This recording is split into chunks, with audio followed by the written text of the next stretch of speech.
Broadway premiered its inaugural showcase in University City tonight with music, monologues, and dancing.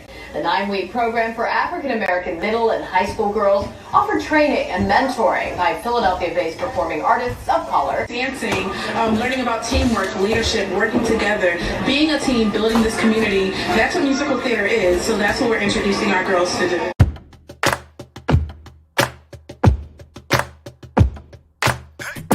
Trying to find your way, tired of hiding in the crowd, waiting for the day your voice will make a difference. The time is now.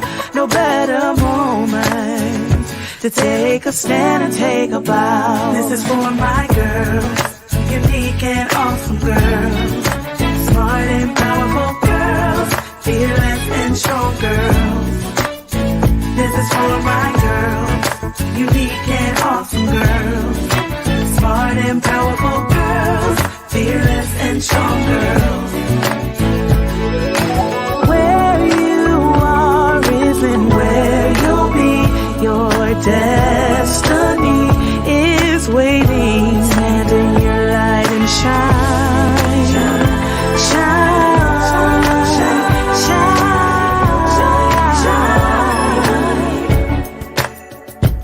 It's time, the time is now. No better moment. Take a stand and take a bow. This is for my girls, unique and awesome girls, smart and powerful girls, fearless and strong girls. This is for my girls, unique and awesome girls, smart and powerful girls, fearless and strong girls. This is for my girls.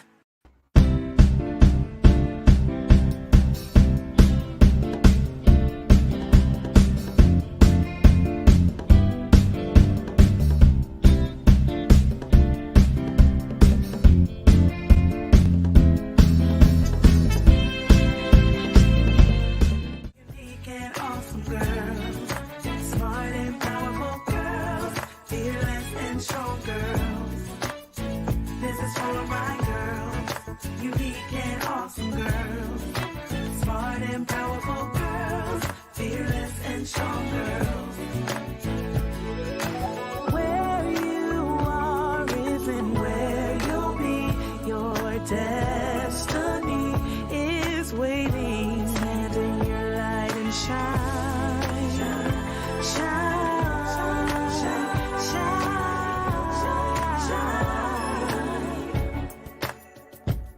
It's time, the time is now. No better moment. Take a stand and take a bow. This is for my girls, unique and awesome girls, smart and powerful girls, fearless and strong girls. This is for my girls.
Destiny is waiting. Stand in your light and shine, shine, shine,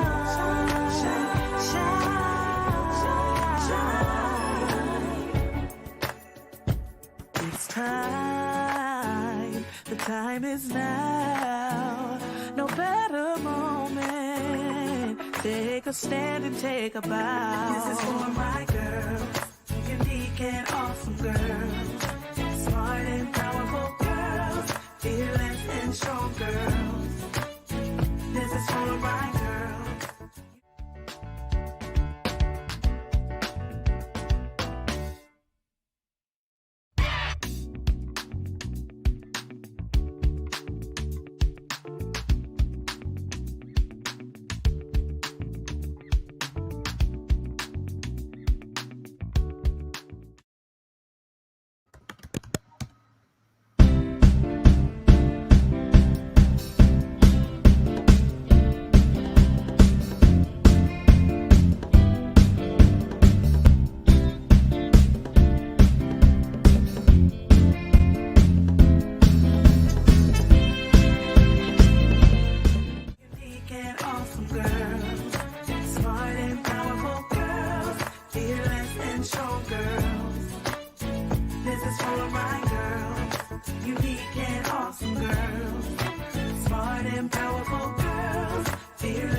Destiny is waiting. Stand in your light and shine, shine, shine, shine, shine. It's time. The time is now. No better moment. Take a stand and take a bow. This is for my girls. Unique and awesome girls, smart and powerful girls, fearless and strong girls. This is for my girls.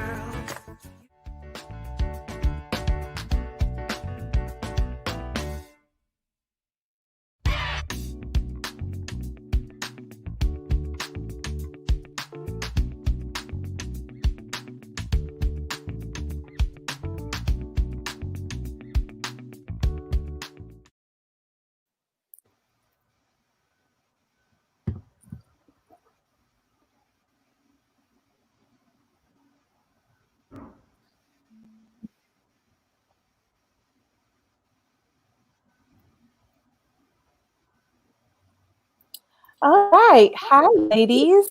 So I'm just going to try to switch us around. All right. So thank you guys so much for joining us. For everyone who's joining in, with our boundaries page, we have a program called Black Girls Broadway. And so what we do is we provide quality programming for girls of color in Philadelphia, specifically the West Philadelphia area. So I'm really excited. First, I just want to thank our actual sponsors for this talkback, which was Philadelphia's Humanities Council. Thank you so much for giving us the opportunity to do this. And our fiscal sponsor, Federal Neighborhood FNC. We're going to call them FNC. It's a very long name. So thank you guys for that as well. So I just want to introduce, we're waiting for one more young lady to come on, but I want to introduce Taylor and Tara. And I just wanted to thank you guys so much for doing this. We really wanted to do something for our girls who pursue theater in Philadelphia, as well as those who are kind of popping in and joining us now. I think if any time is a good time to just talk about who we are in different spaces, I think this is most definitely the time. So I hope this time we're going to be enlightened. We can laugh, but then also we can talk about some things that have been going on, because there's been a lot of stuff that's been popping up that I want to talk to you ladies about. So just first, if we can start with Taylor. Taylor, can you give us a little bit of your background, where you're from? I'm sorry, I got you, brought you and drinking your tea. Hi guys, I'm Taylor Simone Jackson as well as Tara. We're sisters. We're basically cousins, right? I am from Atlanta, Georgia.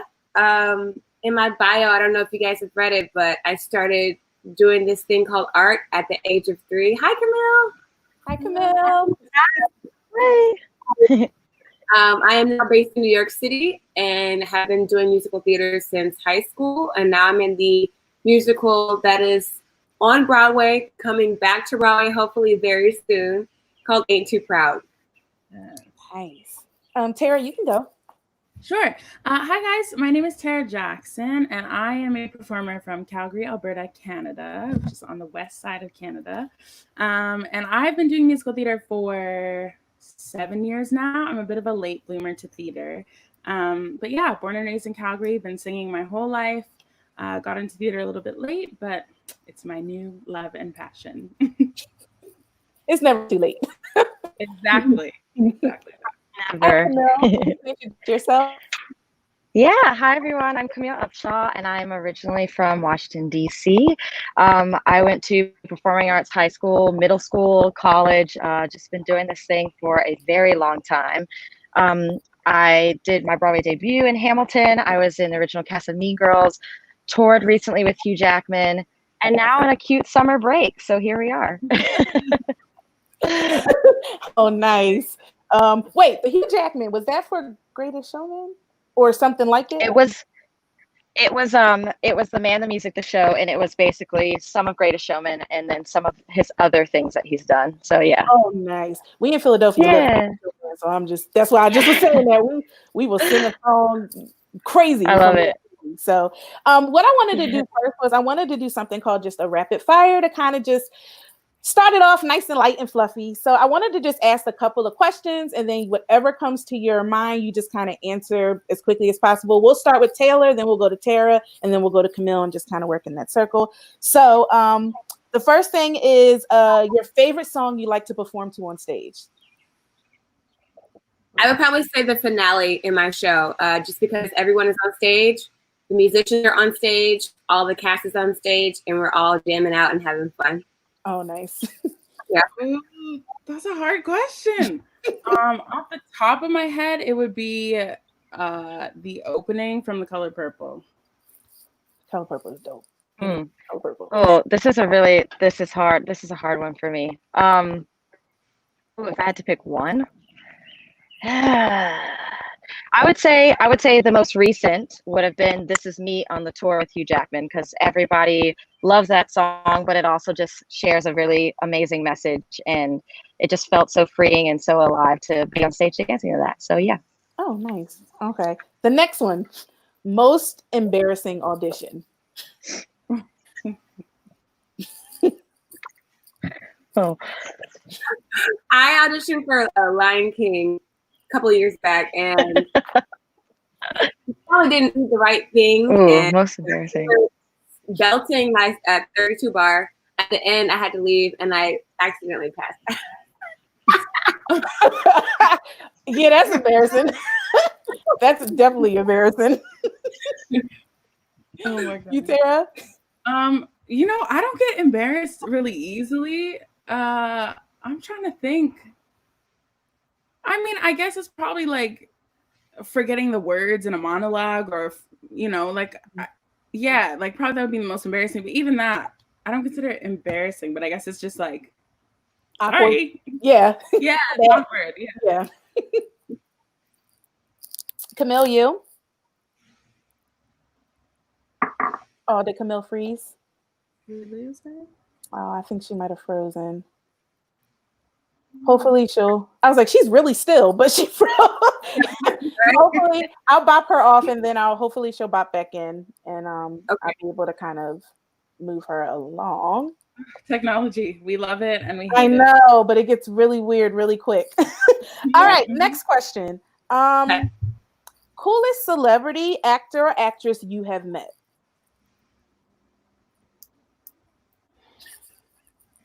I would say Fantasia Barrino. I loved her. I loved her spirit. She sang for us a little bit, and she joked, and she was just so fun and loving. I loved her. Oh, nice. Okay, we're back. Are we back? We good? Yeah, you're back. You're good. Getting used to this like Zoom, StreamYard thing. Yeah. I honestly, internet rules my life these days. Yeah. So.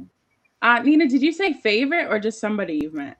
Maybe coolest, maybe like maybe left the most lasting impression, or the most lasting impression, Alex Newell. I love that. That is a good one. Yeah. Yeah. Camille? I'd say for me it was Jada Pinkett and Will Smith. Also because Jada went to my high school. So I went to Baltimore School for the Arts.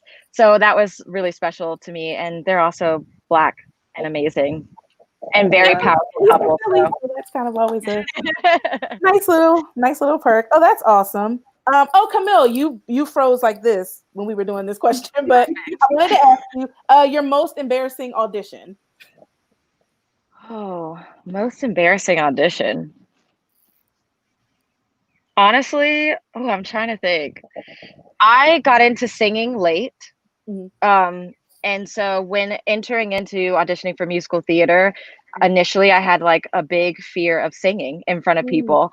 And I honestly, I think the very, very first audition, and now that I think back, and at the time I was like super embarrassed about it, but I was like, gonna put my all out. I think I sang like Twinkle, Twinkle, Little Star, something really horrible. And yeah, so we learn from our mistakes, don't we? You can do Twinkle, Twinkle if you really try to. You can make it. Right? I was like, I mean, it's a song. It showcases my voice. I guess here we go. Here we go. Okay, so I want to actually segue in from that. So I had the first question I really wanted to ask, and I think it's important, especially for girls of color. The first topic I wanted to kind of tap dance on is just your introduction to theater, because like Tara just said, theater was kind of happened later on. It can happen early on. It can happen randomly. You randomly figure out that like that's something you want to pursue. So that's my first question to all of you ladies, and we can do the same circle, Taylor, Tara, and then Camille. What was your first introduction to performing arts? And was the introduction a positive one? Something you were like, I can do this forever? Or was it like, nah, I'm good? My mom brought me to a birthday party and realized that I couldn't dance. And she said, I'm not going to have a girl that cannot dance in my family.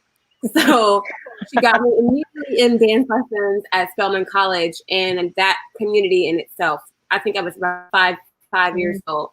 That community and education was phenomenal. I think it had such a big impact on me because I was able to see people of my skin color doing those things that people have done for years and years and years. And they instilled great values in the progression in which I learned and how I learned. And I would say Spelman College, 5 years old, I automatically knew I was going to be attached to the arts in some type of way, whether it was behind the scenes or on the stage. Nice. Tara, what about you? So particularly to musical theater, it wasn't until college. I went to college with Nina. We went to Berkeley College of Music. Yeah. Yeah, my introduction to theater wasn't until then. They did a production of Rent, and I auditioned and got casted, and that's kind of when the theater bug bit me. But as far as coming into the arts and training, I grew up dancing competitively and in music lessons. So my mom's actually a dancer. She used to dance. So she put me into dancing, and I kind of did the kid thing where you start at 3 and then kind of taper off and do other things and whatever. But yeah, so really college was when I really started theater, but I'd been doing the elements of theater aside from the acting since I was a little kid. Awesome. My story is kind of similar, actually. My mother was also a dancer. She went to Howard University. She danced kind of throughout college, but never pursued it as a career. And then when I came into play, I showed a lot of love for movement. So she put me in dance class at 3, and then I've just been doing it ever since. But they used to take me to CDTH and Alvin Ailey, and I used to be obsessed with West Side Story and Cats, which is so funny. But I had my introduction to musical theater young on film, but I also didn't join musical theater until after college. I did a little, Juilliard has like some acting and some musical kind of training, but we focus a lot mostly on dance. I got my BFA in just dance. So to jump into the musical theater world later on was exciting and fun. Yeah. Nice. Now, this is a question, and I know like if my girls are on, because I always say this to them, I'm a really big advocate for girls, specifically girls of color, if they want to do arts, learning all of it.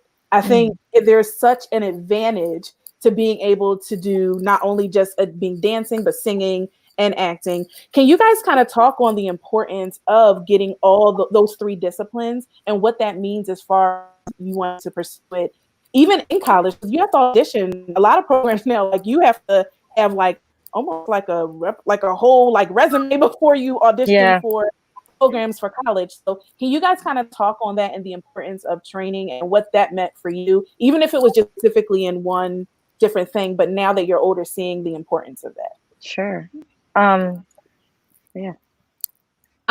went to high school for the major of dance at Carver School of the Arts in Atlanta, Georgia. And I started out in dance. If it weren't for dance, I probably wouldn't have the discipline I have today. Just because you have to get up, make sure that you stretch, make sure that you warm up, and do things correctly. Technique teaches everything. And I think now that I'm in musical theater and I'd have to do, or back then, 8 shows a week, it comes in handy. And even when you don't feel like going on stage, you still have to warm up your body, still have to use your instrument and be present on stage because you have to give a full show. And I would say because I had so much discipline in the dance world, I'm able to now look at singing and acting in a way where it's a little bit more familiar. Get up, go to the shower, do your warm up there for your vocal is, stretch your body, you know, and then when it comes to acting, do the same thing. I have a list and I have to go all these, you know, repetitively every single show. And it creates a better craft for all. And you're able to adapt to different things with that discipline, I would say. Awesome. I agree. Yeah, I think it's important. It's kind of, I feel like now, and again, I've been in the industry only for 7 years. That's relatively short, I would say, for somebody in musical theater. But you kind of have to be a triple threat. Like you kind of have to be able to be a good mover, they say, or a decent mover. You have to be able to sing a little bit, and you got to be able to have acting chops. And if you really want to get into it, some type of instrument always helps. So having the fundamentals in each of these crafts can be really, really helpful. I think there are people who are maybe stronger at one thing, but if you're really, really strong, say if you're a really, really strong singer, then you should be focusing in training in dance and training in acting. And that's not to say that it has to even be in a formal setting. For myself, I don't have any formal acting training. All of the acting that I started with, I learned on the job. And then I kind of, you know, I picked the person in the cast and I'm like, I want to pick your brain about acting. I want to run monologues with you. I want to do this with you. So you can get creative about how you gain these fundamentals. But I think it's really, really important because when you walk into the room, everybody should know all three disciplines at least. That's kind of, I would say that's kind of the expectation now because we have access to everything. So. Yes, absolutely. I definitely am very, very grateful and thankful for my training in dance and how hard I trained because like Taylor said, the discipline that I learned doing that is, it can't be matched. Like I definitely have that down to a T. It was ingrained in me by my teachers who pushed me to just always be great and always do better. In terms of the versatility, I think it is so important, especially as African American, like people of color in this industry. The more you can do, the better, right? The more opportunities that we get to shine. And because my teachers in college, in high school, and I competed dance outside of school, and I did my jazz and my tap and my ballet all outside of the training that I was doing in school, it really helped me now when I'm in musical theater and I'm not just trying to join, a concert dance company like ALE and like DTH, and I'm actually being able to use every last genre of dance that I've ever studied, and new ones, and it has opened a lot of doors for me, and I'm so thankful that I learned the power of versatility, and I hope that the kids coming up also know that being so versatile, not just in dance, but also acting and singing, which is something that I'm still working on and still growing on. The work never ends in this industry. You're always preparing for the next thing. You're always pushing yourself past that boundary. So it's super important. I hope that teachers are instilling that in their students as well, because it will get you to great lengths in your career.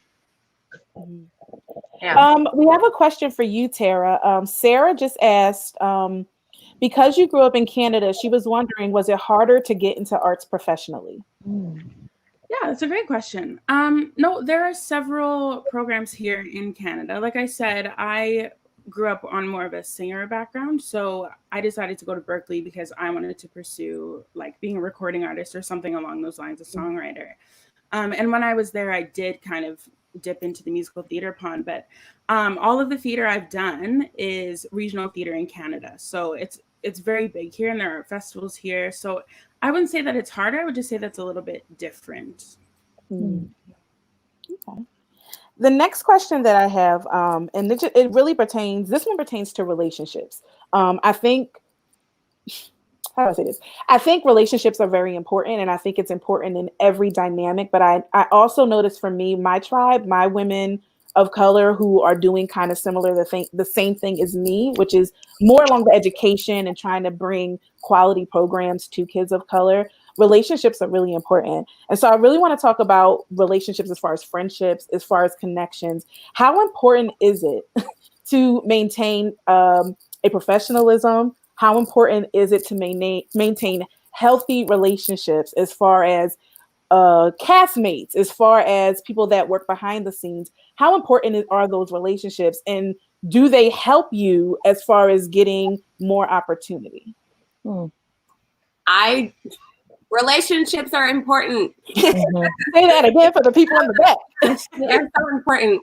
That's why I think I was raised to have character and integrity, because everyone is watching, whether you know it or not.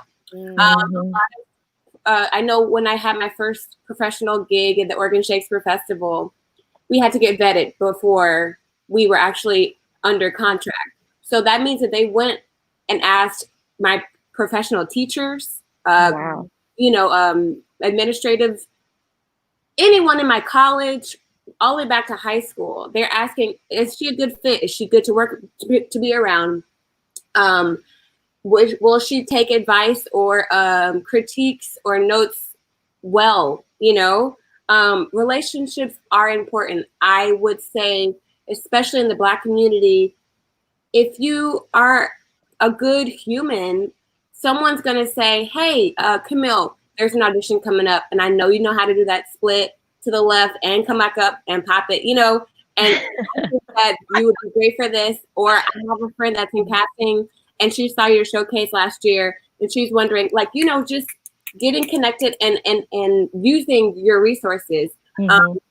Even when I was in the Oregon Shakespeare Festival, I had a director, Kenny Seymour, that directed The Wiz, and I probably sang in front of him maybe 7 times, who knows? But just talking to him outside of work and creating that relationship really helped me, because a year later he was casting for Ain't You Proud and was like, "Oh, Tay, what's up? Come in the room. I'm gonna get you seen." You can't make these things up, and I think you have to really value how you're acting in the room and being professional on and off the ground. Now, off book, sure, have a little conversation. being nice, being responsible for the words that you say and how you act in the room can bring you so far. Yeah, I agree with that. 100%.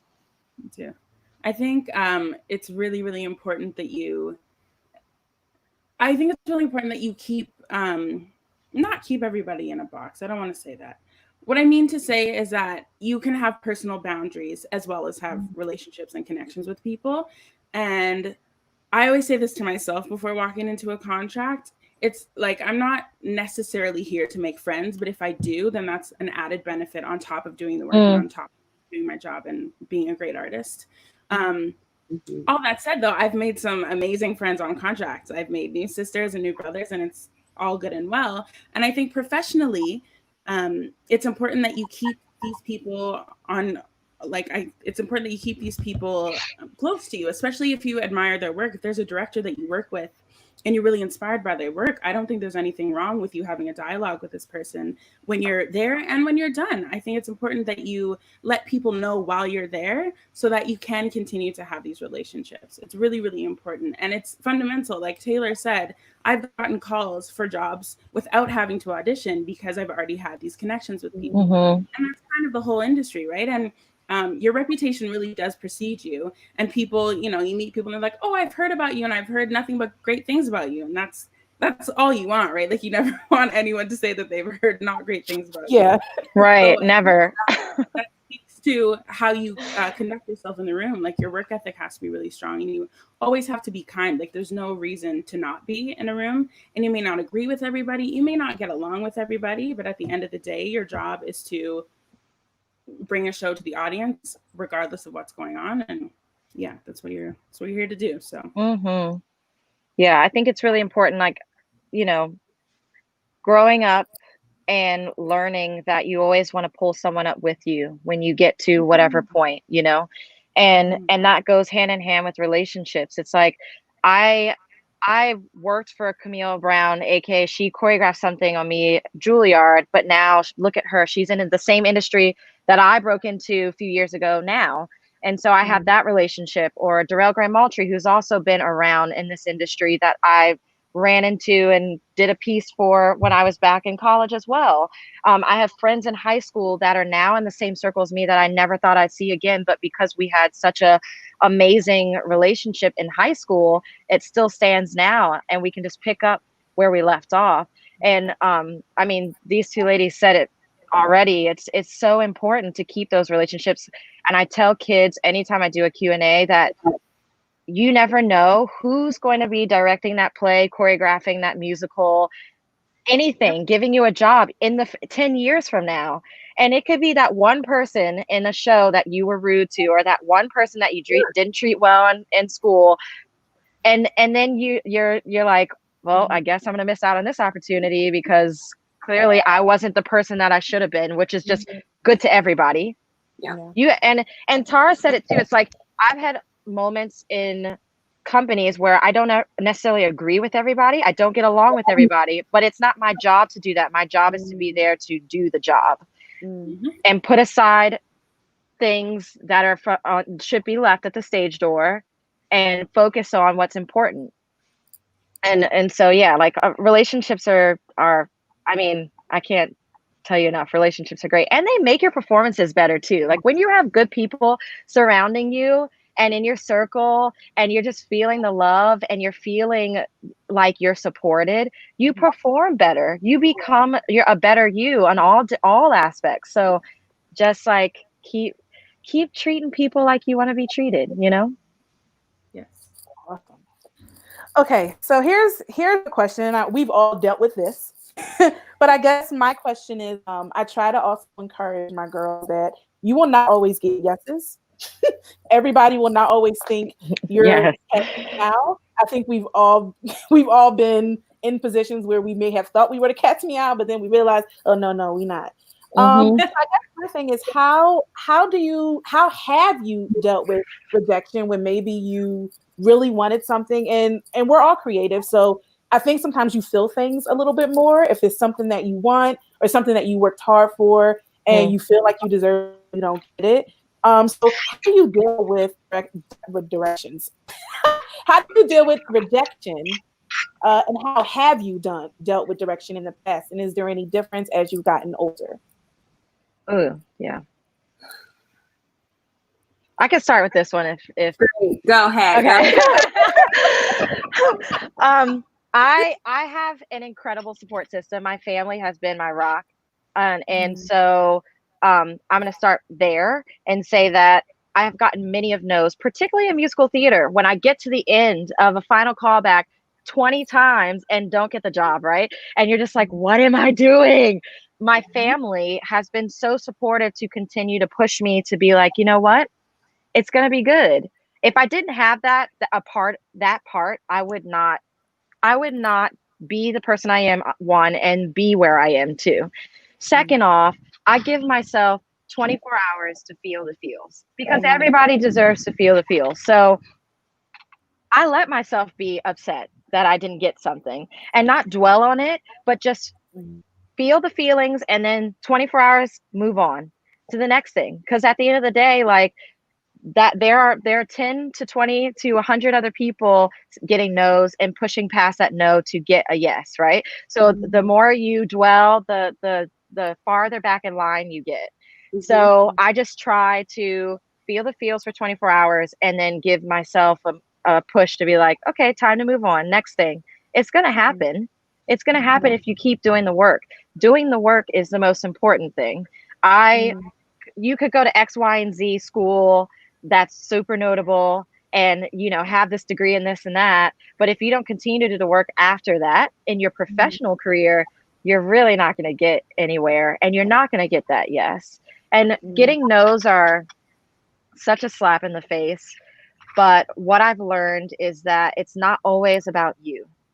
It's about what height, how you fit in the costume if you're replacing somebody, what exactly they're looking for. So many other requirements that we have no idea that's happening behind the table. So as long as I leave an audition room knowing I did my best, 100%, then I just let it go, because it's out of my hands at that point. It doesn't get easier, but I find ways to make it easier for me to push past those moments of hardship and those moments of like door slammed in your face, you know? Yeah. Awesome. Here, Anyone wanna go next? Sure. Taylor's like, me last, please. Yeah, so rejection is a part of this industry, and I don't know about other industries, but I think there's a lot more no's than yeses in this case, and it's going to happen. So one, I will say, you're going to need a thick skin. If you want to be a part of this industry, you're going to need a thick skin, and you're going to need, as Camille said, that support system. The same as Camille as well. I give myself an allotted time to be upset, to feel my feels, to curse, to do whatever I need to do to move past. And I don't want to say get over, because it's sometimes you don't get over things, but you have to push through and push forward to the next thing. And I think, again, as Camille said, I'm kind of just piggybacking off that, is when you go into a room and you're going to an audition, I don't go in and think, I'm going to book this part. That's not why. Ultimately, yes, that's why I'm there. But every audition is an opportunity for you to invest in your invisible scene partner, and for you to show these people who you are and what you're about. And if you know what you are, what your lane is, what you do, and what you do well, that's what you can do. It's great that you get to stand in front of these casting directors, producers, XYZ, and show yourself. And even if it's a no today, it may be a yes tomorrow. And as Camille said, again, you don't always know why it's a no. And a lot of the time, if not all the time, you don't get feedback from auditions. They don't come back and say, well, you needed to work on this, or you needed to do that. It would be amazing if they did, because you know, but like 99.9% of the time, you're not going to get any feedback. You're going to get a thank you and a thank you next. So yeah, again, it's just really important that you walk in and don't let the no's tear you down on the inside. Don't let the no's diminish yourself and diminish your artistry and diminish your greatness, because you're great regardless of a yes or a no. And you have to know that before you go to these things. So I think dealing with rejection is hard in any capacity, any facet of your life. And in this, you need to have your head on straight and just know that eventually it will be a yes. That was good. I want to start out. Hey, Derek. I want to start out saying the universe has your back whenever you head into the unknown. So that means you have to walk out in faith, especially in this industry. You know, sometimes it's not for you. Sometimes the universe or God wants you to be here just so you could meet that person, so they can tell you that you got this other role, or to direct you in another path. You don't know what's happening.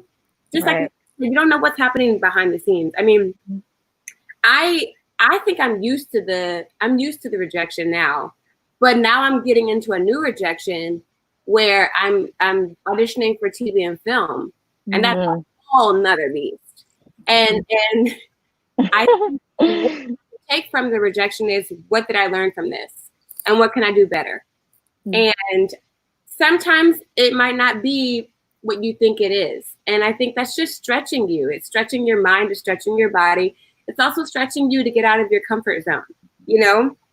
And I think whenever you do walk into an audition, and it shouldn't be like Tara said, I got this role. I'm confident, great, but it should be, I'm doing good work.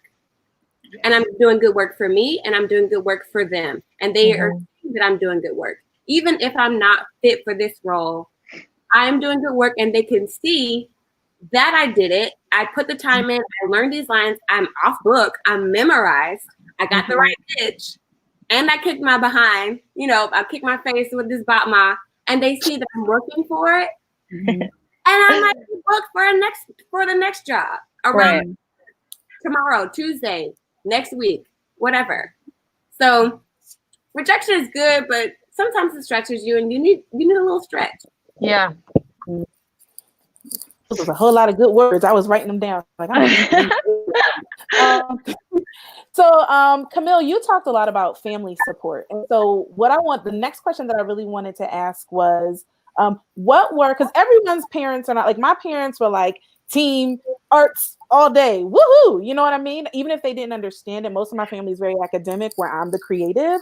So I think they understood and they supported it. My question for you guys is, did you ever have a moment with your parents where, and normally it happens around college time, because high school is fun to go cheer on your daughter or your son in a play. But when you say, Mom and Dad, I want you to crack that wallet open, because realistically, we want you to pay for 4, sometimes 5 years of education. I guess my question for you guys is, was everybody on board, or was there kind of a little bit of a curve with your parents or with family that supported you? And what ways can parents or guardians support their child who is creative if they're not creative, or if they not necessarily don't support the arts, but they don't understand the arts as a career?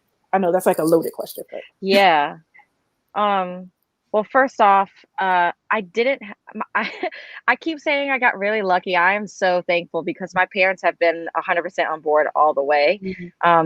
They put me in everything that would make me better, and they were always supportive. So when it came to college, honestly, when it came to sophomore year of high school and, you know, starting the year out, they kind of knew from there on that this is what I was going to do. I lived and breathed dance, and it was kind of a no-brainer. Yeah, they had to open their wallets to send me to college, that's for sure. But they were super supportive, and they were at every show, and I mean, drove up to New York every time I had something. So I didn't have any pushback with that. But I will say that I have friends who didn't have parents like that. But the beautiful thing is that most of them decided to learn about the arts in supporting their child. It's confusing, and it seems like not the best route to go, because, you know, people talk about the lack of money, and, you know, how are you supposed to make a living and do what you want to do? Like, just get a desk job and make, you know, have a 9 to 5 and make a certain amount of money. But I think there's a misconception with that, because there are a lot of ways in the arts that you can make good money. It's just that a lot of people are not educated on how you can do that. And so I just hope that parents are not knocking the dream and learning how to grow with your kid that is also learning these things, hopefully in school, or now we have the internets, the interwebs that I did not really have as accessible as people do now.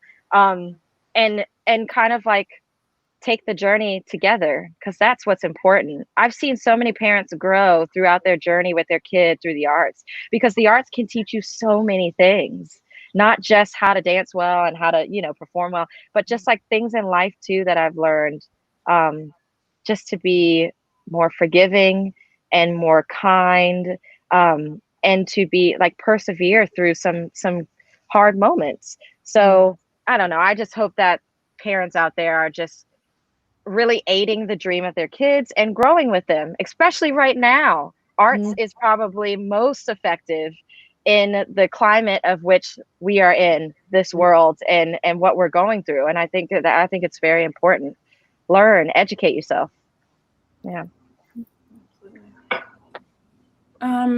Yeah, for me, it's kind of the same thing. My parents have always been very, very supportive. That being said, up until about grade 11, I wanted to be an orthodontist. I still kind of do. So my parents weren't necessarily, like, we weren't necessarily thinking about going to a fine arts college or a music school for post-secondary. And then in grade 11, I expressed that I wanted to go to Berkeley, and my parents were right on board. Like, there was never any objection. It was very much like, I've always been taught, if you put your mind to it, you can do it. So when I came to them and I asked for the financial support, they were both on board and both really excited and happy for me. My brother is also in the arts. He's a musician, and they've always been very supportive of him as well.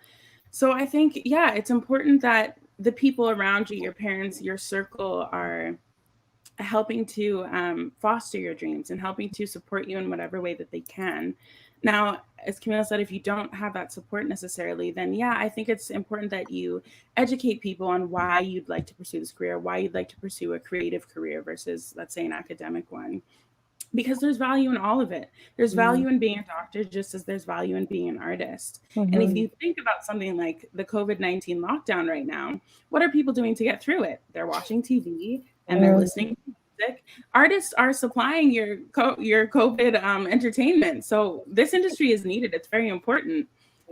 So yeah, I think that's something to think about for everybody who may have ever questioned what the arts do or how effective they can be in a society. I think it's really telling when I look at the lockdown and I see people streaming Netflix for hours on end, and I'm like, they're all artists though. Those are all creatives. So you're welcome.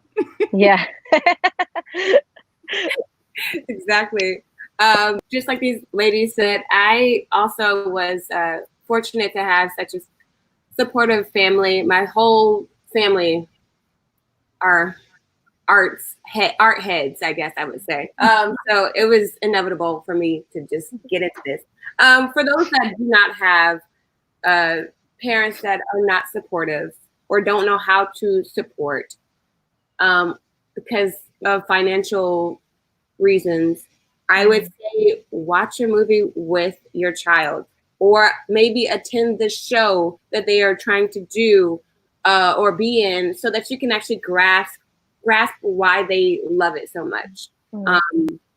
Kind of dive in, make yourself uncomfortable, and say, okay, I don't understand, why he's so attracted to musical theater, all these notes and all these songs every 7 seconds, but I'm gonna sit here and I'm gonna watch it, and I'm gonna try to, get to know why they are so attracted and immersed in the arts.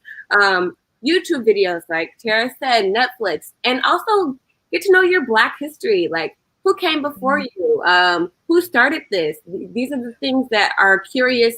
I mean, because we weren't taught these things, you have to do the digging yourself. And I think it would be a great activity for you and your daughter, or you and your son, or get the family together. Yo, let's watch this, Imitation of Life. Let's see what our history is about in America. Yeah. And what did I say? I went to a college where I got a very, very, very small scholarship because it was a private owned college. And Jesus Christ, I was able to learn how to multitask. So not only did I have to attend every class on time, I had to learn how to sew in the costume shop. And that taught me how to manage my money, because my parents weren't able to pay $36,000 a year. Who is? Now, but you're able to now do a waiting job and then go to an audition at 3. It just teaches you how to be uncomfortable, and it makes your muscles grow, makes your mind think, and it's a part of the arts life, Yeah. Knowledge is wealth. Absolutely. So I want to now get into the Black girl experience in theater, because I know growing up and just in my creative environment, sometimes you felt you were only good for certain roles, there's particular things. And so I really want to kind of talk really about your experience as a girl of color in theater. And so one of the questions that I was curious about was, have you ever passed on a role that you felt was not for you, even though they said, oh yeah, it's for a girl, for a Black girl, whatever, but you're like, there is no way that I am doing. Have you ever had to pass on something, or you had to rethink something because maybe you felt as though it wasn't a good representation for you or for just your community? Mm-hmm. Ooh, I haven't yet, and I was talking about this with a friend of mine.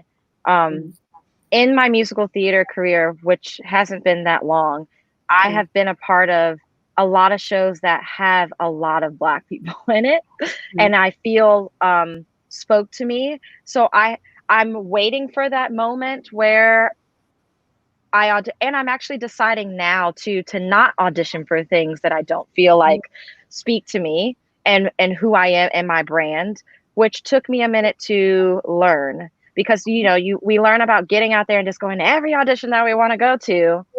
And then I thought, like, okay, I'm a Black woman. I want to do things that relate to me, just period, as a Black person, as a person of color,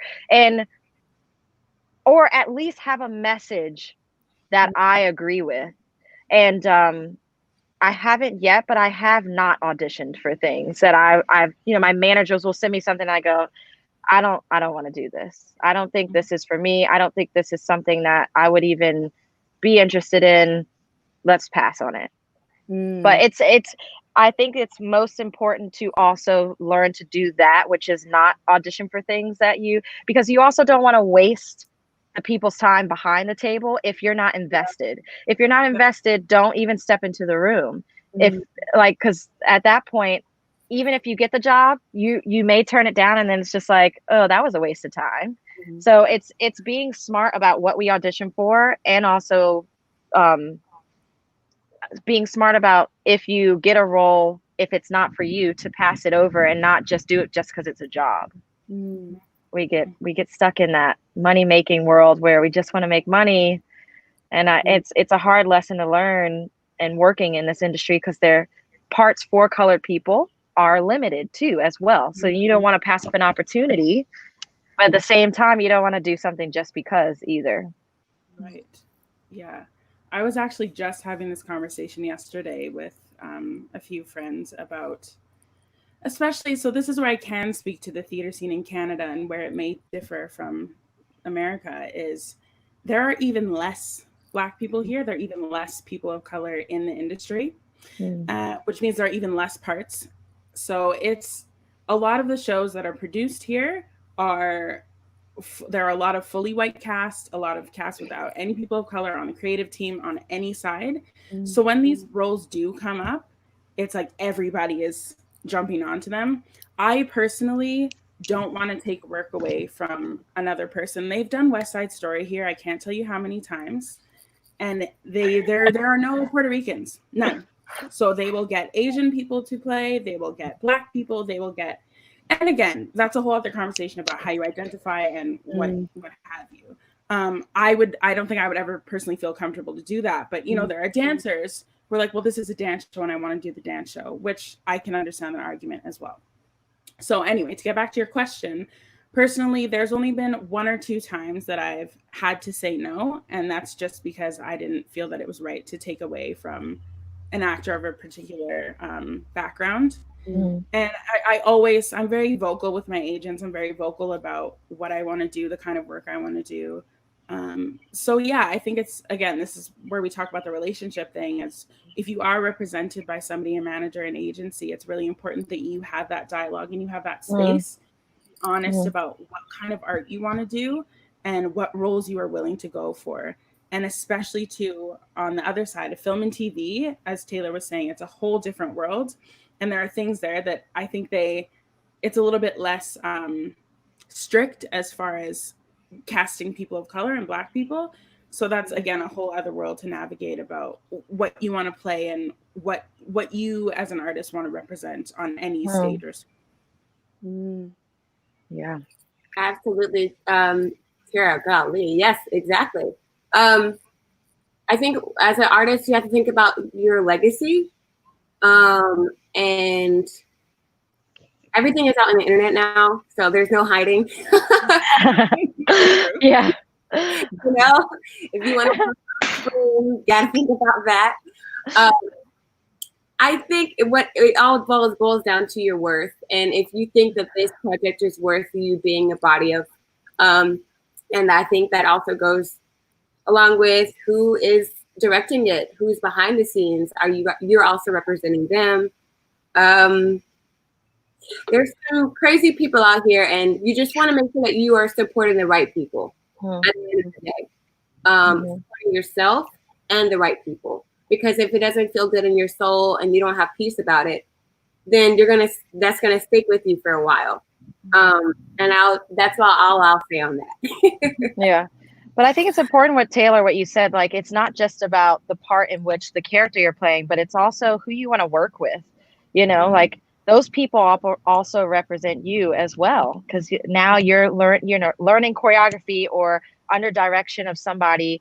And if you don't agree with them and who they are and what they represent, that's going to be a hard job for you. So it's also figuring out who you want to work with and how important that is to you and your career is in finding out like that information.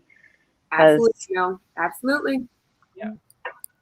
So you all kind of said the word management. And so that's something that I kind of want to talk about. When did you know that you needed management, and what can you tell me what that actually is? So I know we had a lot of questions about equity, non-equity, auditions, and all that stuff. It's a lot, and a lot of times we don't get that information. The only reason I got it was because I researched it when I was younger, but I didn't have anyone that I could be like, well, what's equity? How do I get that? What do I do? So I guess my question for you guys is, can you speak to what equity is, what non-equity is, how that affects the audition process, finding management, and then finding management that will represent you? Because anybody can find management, but finding the right management.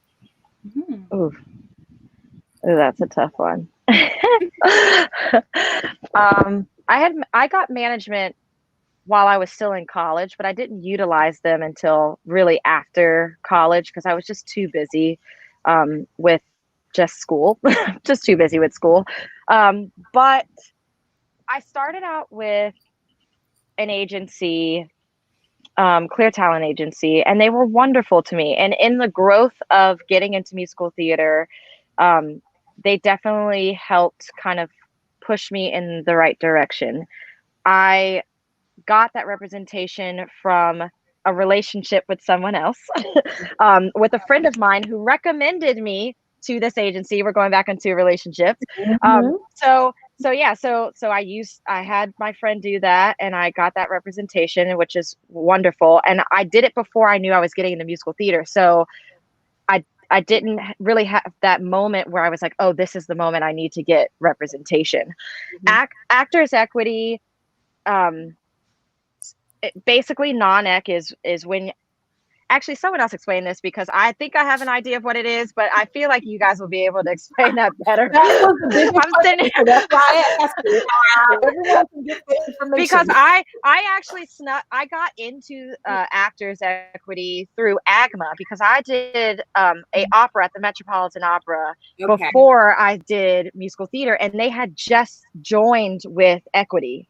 So I actually was considered equity, and I could go to equity calls because I had my AGMA card already. So I kind of beat the system a little bit on that one. So maybe you guys can speak on the process of getting the card and everything, and when you're non-ec. Sure. So maybe Taylor, you should speak to it, just because I feel as there's probably more Americans watching than Canadians. Okay, so my personal process was, I was in a show that required me to be AEA, and I could get my points through the show. And the process was, I don't know what the actual amount is right now, but you had every single paycheck, I would get a portion taken out in order for me to pay for my points to become equity. I was never interested between. I forgot what the in between is. What's the in between? Where I can't. Where you're non-nec, but you're able to go to the auditions, just like you said, Camille. The apprentice thing. I forget what it's called. I forgot. I never I have no idea. For those who ask, we'll try to get you the info. Yes, we will. We will It's been definitely. a long time. I forgot what it's actually said. But yeah, so I was able to get my paycheck taken out, a certain percentage was taken out in order for me to become Actors Equity eligible, I guess, if that makes sense. So I was able to pay for the union and my status through my check. It's a whole process. You can get EMC. Thank you, Tati. There we go. That's a whole other thing. You are able to, though, pay to get into the equity, but who wants to pay? I think there's a certain point system that goes into it. What was the other question you asked, Nina? About equity, what it was, how to get into it. We talked about that. Oh, management. How to find the right, because everybody's a manager these days. Sure. I briefly touched on AEA. My apologies. I mean, it was a quick process for me, so. Yeah. I'll try to get some more information for those who asked.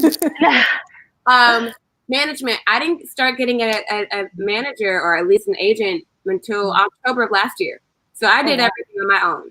I went to every ECC open call on my own. And the only reason why I wanted management is because I wanted to get into the TV and film world. And I know I could do that alone. But no, I feel like that unless you really, really feel like you need management, to be honest, in the musical theater world, I don't know if it's not necessary. Yeah. Unless you feel like you're not getting into the things that you want to, that's what your management is there for. That's what your agent's there for. And they work for you. Like, don't get it twisted. Like, they sign you on, but technically they work for you in a sense where they're supposed to be putting out your brand and telling these people, this girl needs to be in the room. So if you feel like those opportunities are not being presented to you, then I would say get an agent who will help you get into those invited calls, because we have invited calls that only go through the agents and managers, so that you can get your foot in a little bit deeper past the ECC call and stuff like that. And it's interesting. Like I said, I was with Clear Talent for many of years, for probably about 7 to 8 years. And when I outgrew them, even when I felt like I outgrew them, I had to find a new representation. And I'm with Lakey Wolf and Company, and they've been incredible because now they've taken my brand and they're going to guide me in the right direction to move further into something better. And it always gets into like relationships, back to relationships. Your relationship with your agent is truly like a romantic relationship. Like, the breakup is no joke. Like, the breakup is literally probably a week process of emails and why and can you stay signed on, and but I promise you, like, if you feel deep down in your heart that it's time for you to move on, be okay with that, to move on and to grow with somebody else, because at the end of the day, you know what's best for you. And if you feel like you're not being given the tools to grow, you won't be able to do that. So just try and be very honest with yourself also when you do find representation, when you've outgrown them, so that you can find someone who will create better opportunities. Yeah, definitely. So I want to open it up to questions. There was a lot of questions kind of popping up, but we actually have 2 of the girls from Black Girls Who Do Broadway who actually are going to come on and ask you a question. Yes. So Awesome. I'm going to have Sarai, she's our baby in our program. I'm going to pop her on. Sarai. Hi. Hi. Hi. So Sarai, you can ask Taylor, Camille, or Tara a question, or you can ask it for all of them. Okay. Okay. All right. Whenever you're ready. Okay. So, I lost my questions. So my first question is going to be for like all of them. Okay. And my question is, have you ever been passed over a role, and how did it make you feel?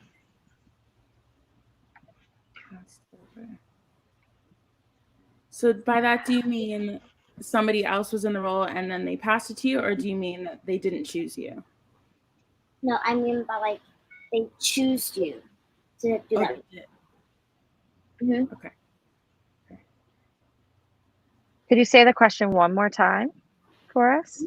Have you ever been passed over a role, and how did it make you feel? So how did it feel that when we got the role? Yes. Awesome. I don't know. Every time I book something is a victory because it just makes me excited to learn more.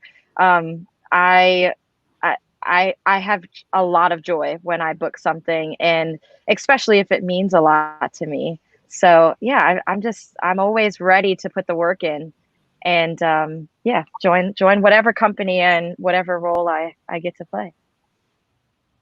Yeah, I would say the same thing. I'm always really grateful when anyone gives me an opportunity.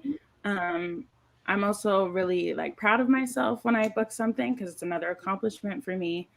But yeah, overall, it's a great thing to be working, and especially as Camille said, when it's something you really, really wanted to do or you're really, really passionate about. So yeah. Every time I get cast in a role, I'm very excited. That means I get to have a new little family that I'm joining, new friends, new opportunities, new laughs. So it's Yeah. really excited. My next question is Broadway the only place you want to perform? That's a good one. Yeah. I can answer that. Now that we are in COVID, I realize that Broadway is not the only place I want to perform. I want to perform on TV. I want to perform in movies. I want to see myself on the big screen. And I also like to perform in person in crowds that are not on Broadway. Hopefully, the Apollo Theater will join with Broadway, but I would love to perform there sometime in my near future. Yes. Camille, go ahead. Oh, same.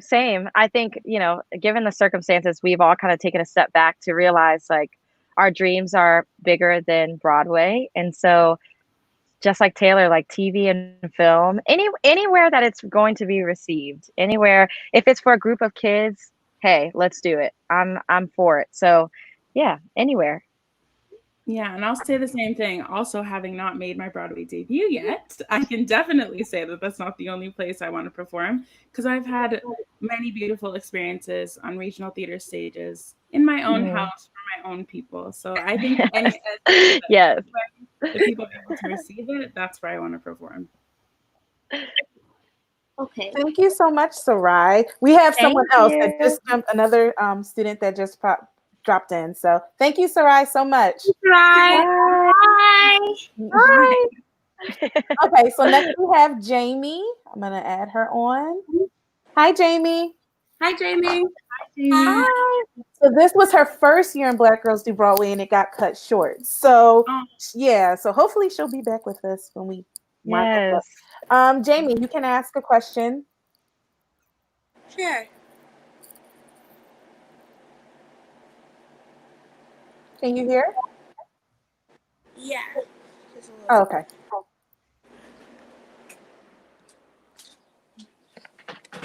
Yeah.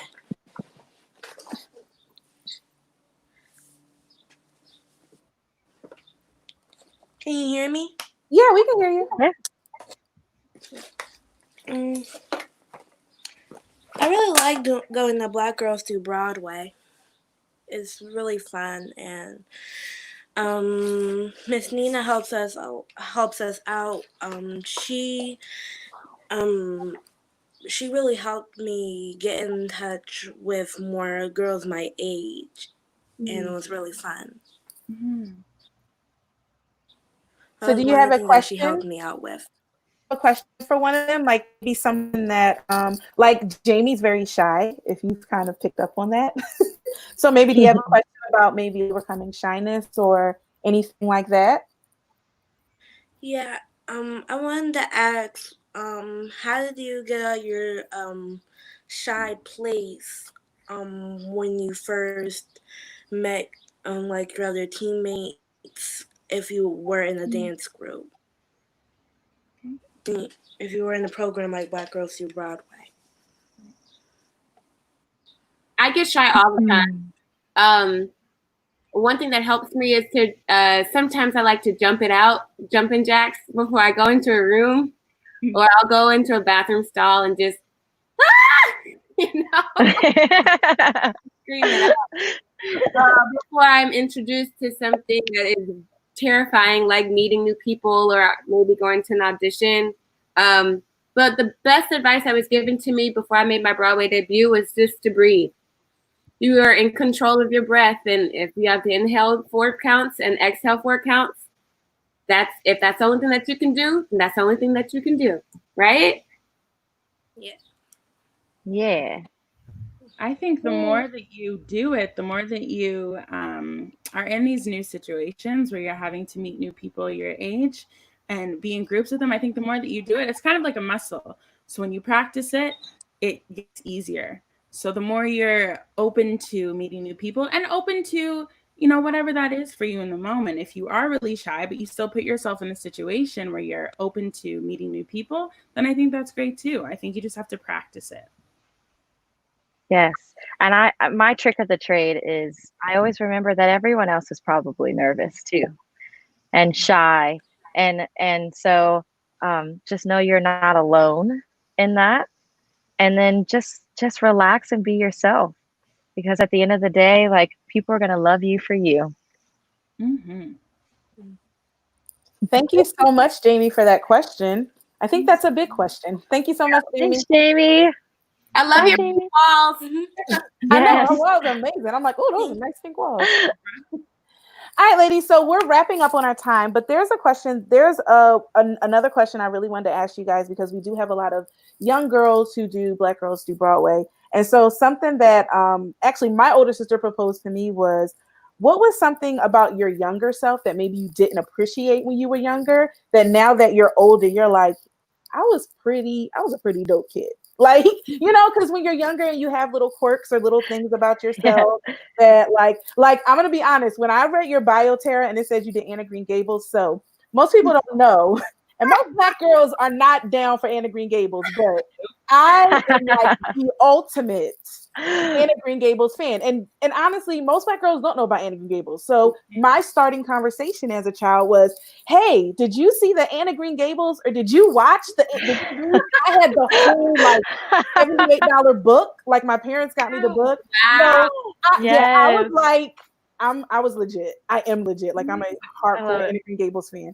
But was there something about you when you were younger, you were like, maybe I'm not the coolest, and now you're like, I was pretty dope. I had my own little thing going. Mm-hmm. Mm-hmm. Cool. To piggyback off of Anna Green Gables, I'll say to my younger self, I would say she was fearless. Fearless. Mm-hmm. And speaking of Anna Green Gables, I would dress up.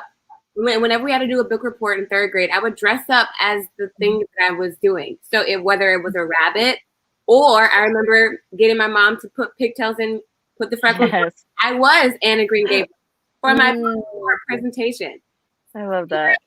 Fearless. And I feel like I need to get back into that fearlessness that I used to have, where I didn't care what other people thought, because I thought I felt like it was good for me, for my soul. I had fun, Mm-hmm.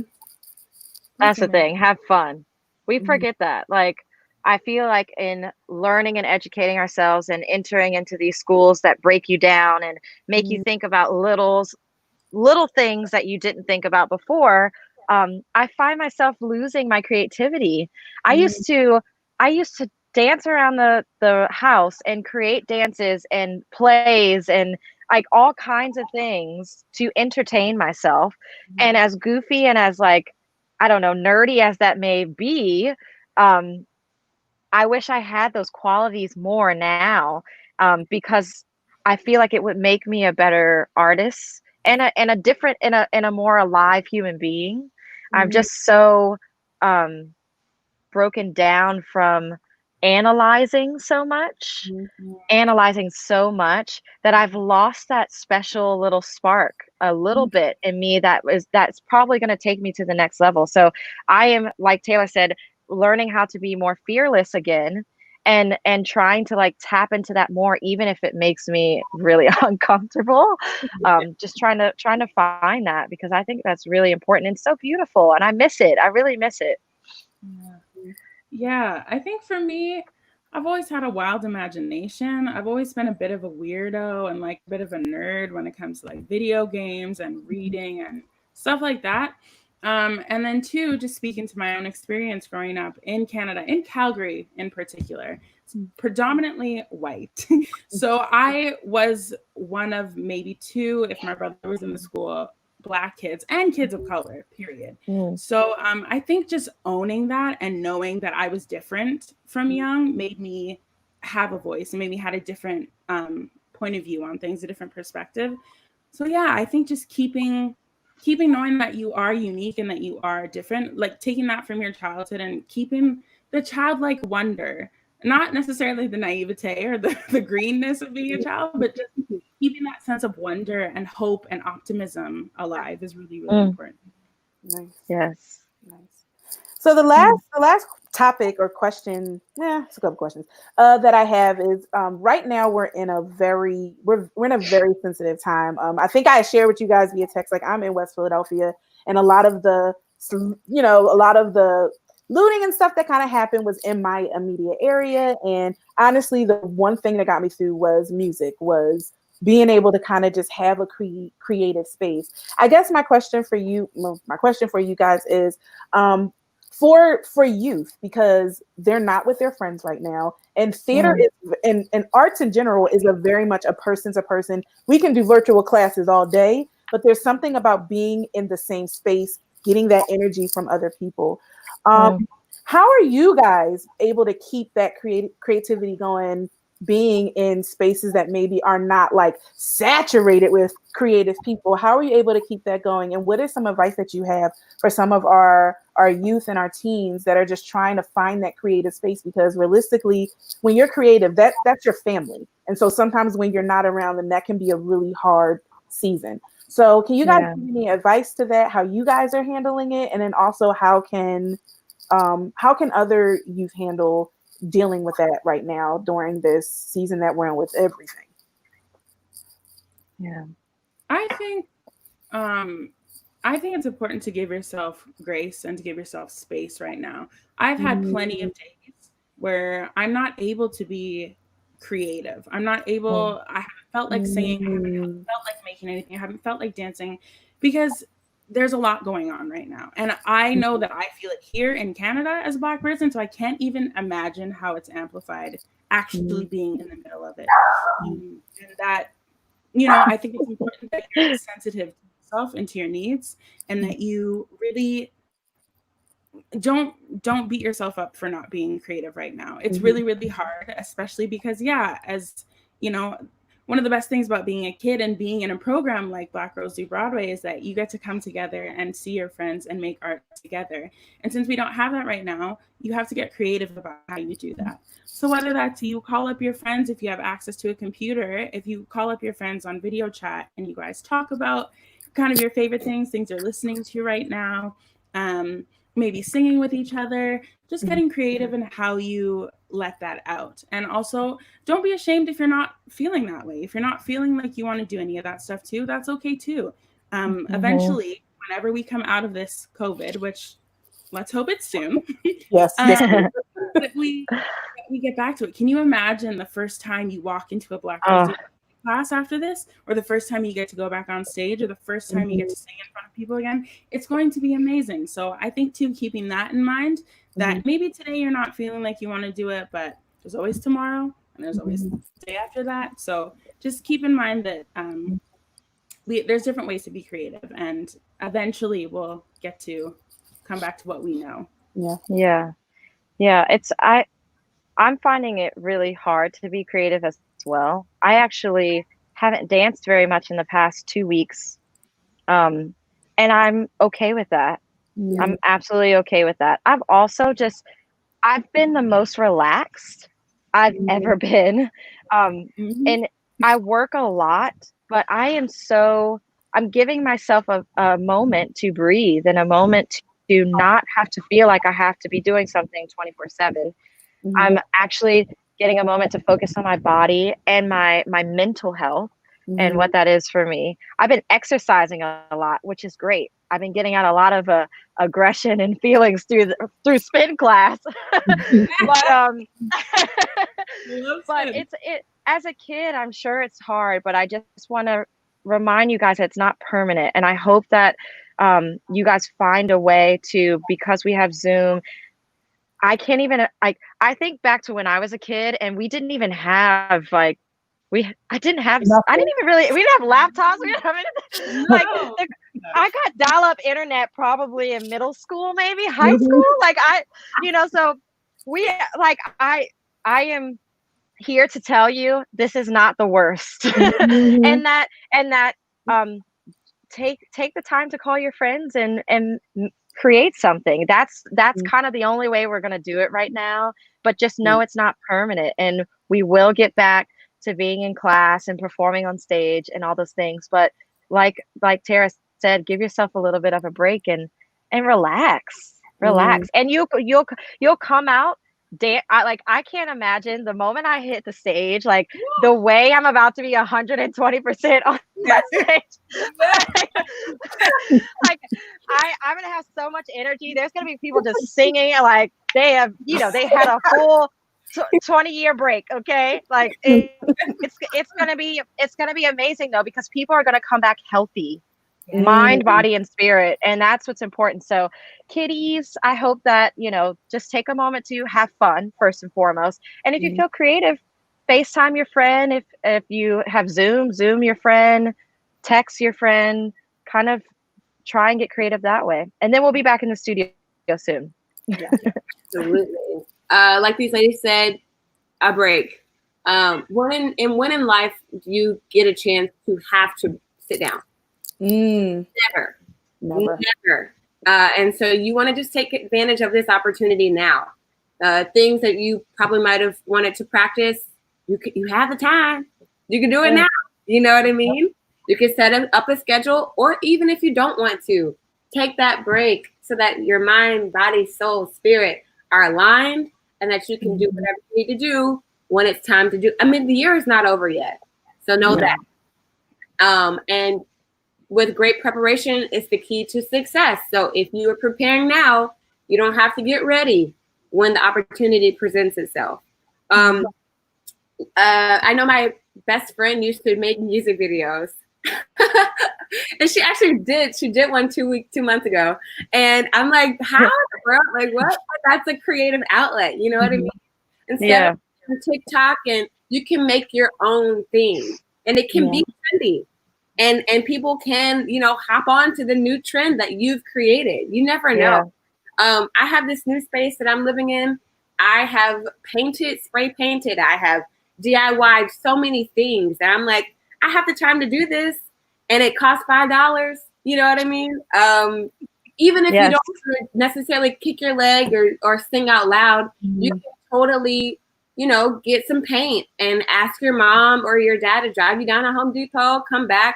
Y'all can get things started together, make a dance wall or create a bar for you to do exercise on.